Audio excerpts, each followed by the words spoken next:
I want to share something with you that has the power to transform your life in ways you never imagined. It's not a new discovery, not some modern self-help technique, but rather an ancient wellspring of strength that has sustained people through the darkest valleys and the highest peaks of human experience. I'm talking about Psalm 27 and what happens when you commit to reading it every single day. Let me tell you about Sarah Coleman, a woman who lived on the Nebraska frontier She had married young, full of dreams about building a life with her husband Thomas on their homestead. They had 2 children, little Mary and baby Samuel, and despite the harsh conditions, Sarah had found joy in their simple life. She would wake before dawn to milk their cow, tend the garden, and prepare meals over their wood-burning stove. The prairie winds were relentless, the winters brutal, but Sarah held on to hope with both hands. Then came the drought of 8 month after month passed without rain.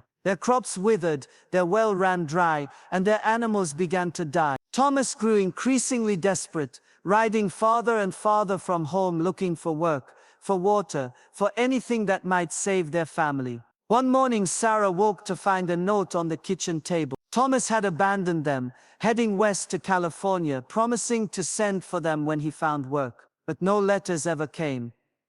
Sarah found herself alone on the prairie with 2 small children, no money, no crops, and winter approaching like a hungry wolf. The neighbors whispered that she should give up the homestead, move back east, maybe give the children to relatives who could provide for them. But Sarah had something else in mind. Her mother had left her an old Bible, and in her desperation, she began reading it every morning, searching for something, anything to hold on to. That's when she discovered Psalm 27, and it was as if David himself was speaking directly to her heart across the centuries. The Lord is my light and my salvation. Whom shall I fear? The Lord is the stronghold of my life. Of whom shall I be afraid? Sarah began reading these words every single day, and something remarkable started to happen. Now, I'm not going to tell you that Sarah's circumstances magically changed overnight. The drought continued, Thomas never returned, and the winter was still harsh. But what changed was Sarah herself. Where once she had been consumed by fear and uncertainty, she began to feel a deep, unshakable peace. The psalm speaks of confidence in the face of enemies, of seeking God's face in times of trouble, and of waiting for the Lord's timing. These weren't just pretty words on a page for Sarah. They became her daily bread, her spiritual nourishment that sustained her when physical nourishment was scarce. David wrote, "Though an army besiege me, my heart will not fear. Though war break out against me, even then I will be confident." Sarah's army wasn't soldiers with swords, but poverty, loneliness, and the crushing weight of responsibility for her children's survival. Yet as she read these words day after day, something shifted in her spirit. She stopped seeing herself as a victim of circumstances and started seeing herself as God saw her, beloved, protected, and destined for something greater than her current struggles. The transformation wasn't just internal. As Sarah's confidence grew, so did her practical wisdom. She began making soap from animal fat and lye, trading it with neighboring families for food and supplies. She learned to trap rabbits and prairie dogs, skills that would have horrified her refined Eastern relatives, but kept her family alive. She started teaching the children of other homesteaders, earning small amounts of money and building relationships that sustained them all through the dark winter months. But here's what's truly remarkable about Sarah's story. Years later, when a traveling preacher visited their small prairie community, he asked what had kept her going through those impossible times. Sarah didn't hesitate. She pulled out her worn Bible, opened to Psalm 27, and said, "This psalm saved my life, not just once, but every single day." The power of daily reading Psalm 27 isn't in the words themselves, though they are beautiful and profound. The power lies in what happens to your heart and mind when you consistently expose yourself to this particular combination of trust, hope, and divine perspective. Let me break this down for you, because understanding why this works is crucial to experiencing the transformation yourself. When David wrote, "One thing I ask from the Lord, this only do I seek, that I may dwell in the house of the Lord all the days of my life, to gaze on the beauty of the Lord, and to seek him in his temple. He was expressing what psychologists today call singular focus. In our modern world, we're pulled in 1,000 different directions. We worry about our jobs, our relationships, our health, our finances, our future. We scroll through social media, comparing our lives to carefully curated images of others. We consume news that fills us with anxiety about things we cannot control. But Psalm 27 calls us to something different. It invites us to focus on one thing, dwelling in God's presence, seeking his face, trusting in his timing. When you read these words every day, you're training your mind to return to this central truth, this anchor point that keeps you steady no matter what storms rage around you. Consider another frontier story, this one about Marcus Webb, a former slave who had gained his freedom and traveled west to Colorado in 1879, hoping to stake a mining claim and build a new life. Marcus had every reason to be bitter. He had been separated from his wife and children when they were sold to different plantations, and despite years of searching after the war, he had never found them. He carried that grief and anger like a physical weight, and it showed in his interactions with others. Marcus was a skilled miner, but his anger made him difficult to work with. He got into fights, couldn't hold steady employment, and found himself increasingly isolated in the rough mining camps of the Colorado mountains. He was drinking heavily, gambling away what little money he earned, and heading down a path that would have destroyed him completely. One day, while cleaning out the cabin of a miner who had died, Marcus found a Bible. He couldn't read well, but there was an old woman in town named Widow Patterson who offered to teach him. She was a tough old bird who had lost her own husband to the mountains, and she saw something in Marcus that reminded her of her younger self, someone drowning in their own pain. Widow Patterson started Marcus with simple verses, but when they got to Psalm 27, something clicked. The verse that hit him hardest was, "Though my father and mother forsake me, the Lord will receive me." Marcus had been abandoned, betrayed, torn away from everyone he loved, but these words offered him a different narrative. They told him he wasn't alone, that his worth wasn't determined by what others had done to him, but by how God saw him. Marcus began reading Psalm 27 every morning before heading into the mines. At first it was just habit, something Widow Patterson had suggested, but gradually, those words began to reshape his understanding of himself and his circumstance. When the psalm said, "I remain confident of this, I will see the goodness of the Lord in the land of the living," Marcus started to believe that maybe his story wasn't over, that maybe there was still good to be found in his life. The change in Marcus was gradual, but unmistakable. His temper cooled, his relationships with other miners improved, and he began to see opportunities where once he had seen only obstacles. He saved his money, partnered with 2 other men to work a promising claim, and eventually struck a decent vein of silver. But more importantly, he found peace with his past and hope for his future. Years later, Marcus would tell people that Psalm 27 had literally saved his life. "I was dying inside," he would say, "eaten up with hate and grief. But those words, read every day, they healed something in me that I didn't even know could be healed." Now you might be wondering, what makes Psalm 27 so special? After all, the Bible is full of beautiful, comforting passages. Why this one in particular? The answer lies in its unique combination of honest acknowledgement of life's difficulties with unshakable confidence in God's goodness and protection. The psalm doesn't pretend that life is easy or that bad things don't happen to good people. David acknowledges the reality of enemies, of being besieged, of feeling forsaken. But he doesn't stop there. He moves from acknowledgement to trust, from fear to confidence, from desperation to hope. And he does it not through denial or wishful thinking, but through remembering who God is and what God has promised. When you read Psalm 27 daily, you're not just reading words,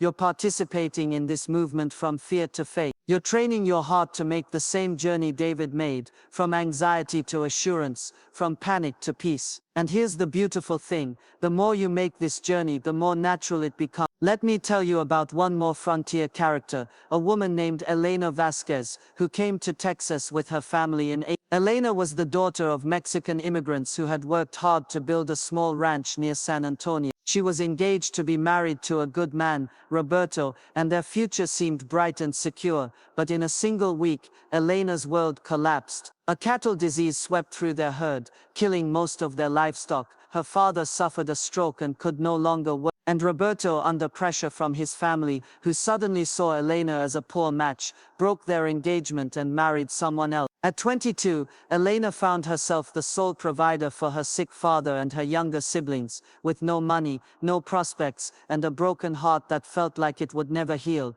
The other Mexican families in their community were sympathetic but struggling themselves. There was talk of Elena needing to marry quickly, perhaps to an older widower who could provide for her family even if it meant a loveless marriage. Elena felt trapped, desperate, and utterly alone. It was her grandmother, Abuela Rosa, who introduced her to Psalm. Rosa couldn't read, but she had memorized large portions of scripture, including this psalm, and she would recite it to Elena every morning as they worked together. Mija, she would say, listen to these words, wait for the Lord, be strong and take heart and wait for the Lord. This is not just about waiting for time to pass, this is about expecting God to act, believing that He has good plans for you even when you cannot see them. Elena began not just listening to the psalm but studying it, learning it by heart in both Spanish and English. The verse that meant the most to her was, "For in the day of trouble He will keep me safe in His dwelling, He will hide me in the shelter of His sacred tent, and set me high upon a rock." Elena felt like she was drowning in her troubles,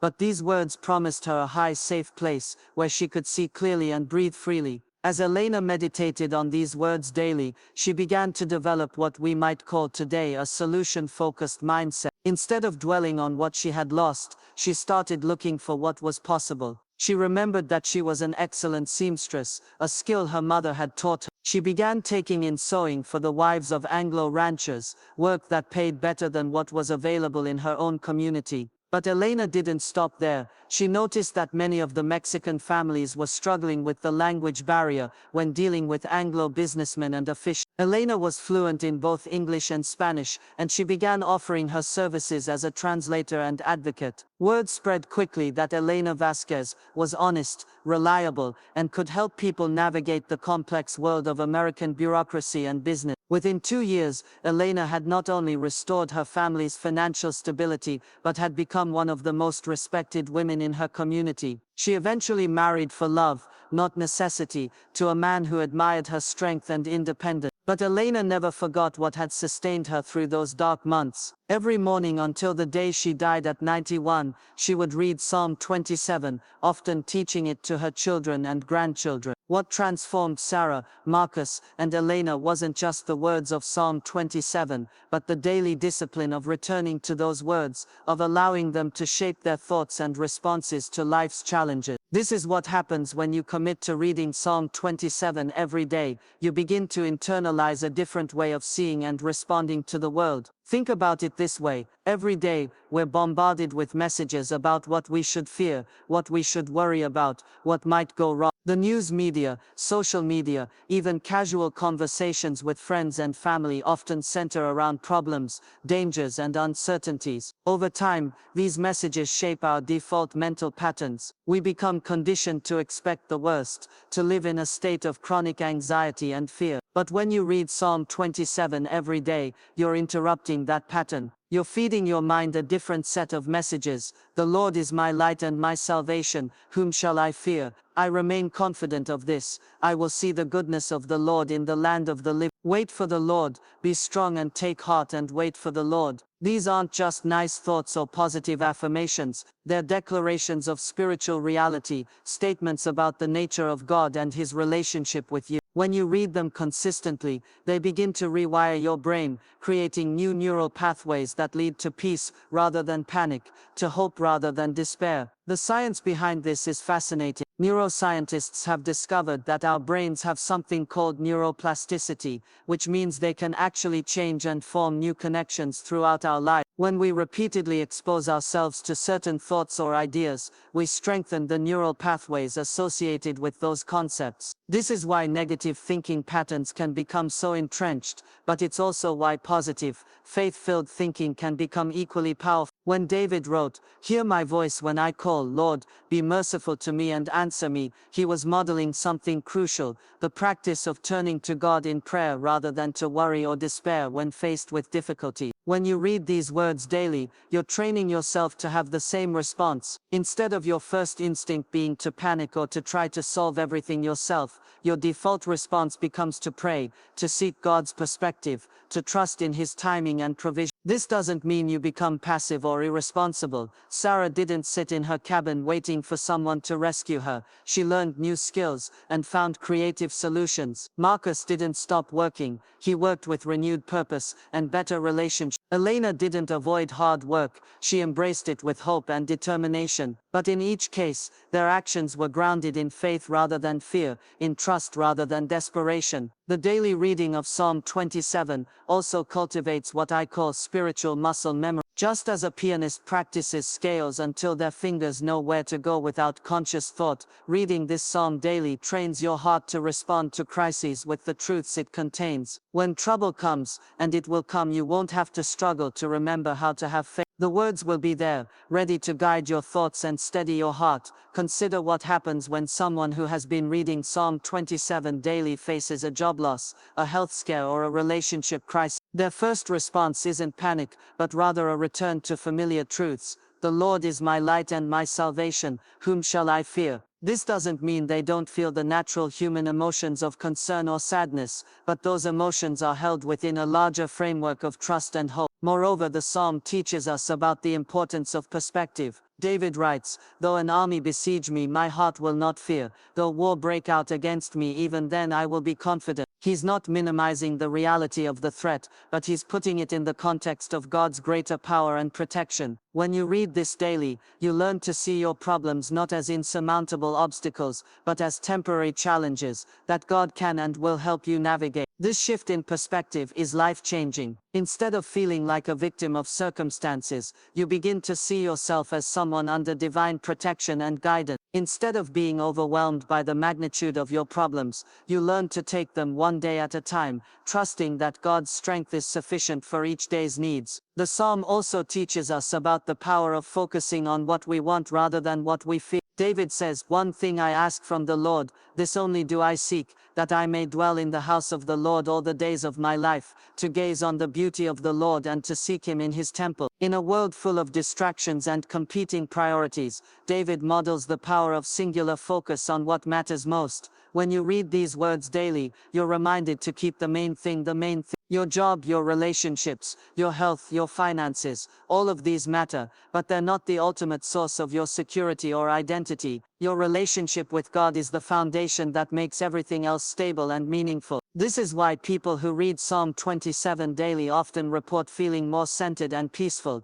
even in the midst of difficult circumstances. They've learned to draw their strength from an inexhaustible source, to find their identity in something that can never be taken away from them. The transformation that comes from daily reading of Psalm 27 is both immediate and long-term. Immediately, you'll notice a sense of peace and perspective that helps you face each day with greater confidence. Over time, you'll develop what theologians call spiritual resilience, the ability to bounce back from setbacks, to maintain hope in difficult seasons, and to see God's goodness even when circumstances suggest otherwise. But perhaps the most profound change is in how you view your own story. Instead of seeing yourself as the victim of random circumstances or cruel fate, you begin to understand your life as part of a larger narrative, guided by a loving God. Your struggles become opportunities for growth, rather than just senseless suffering. Your victories become occasions for gratitude rather than just personal achievements. This is what happened to Sarah on the Nebraska prairie, to Marcus in the Colorado mountains,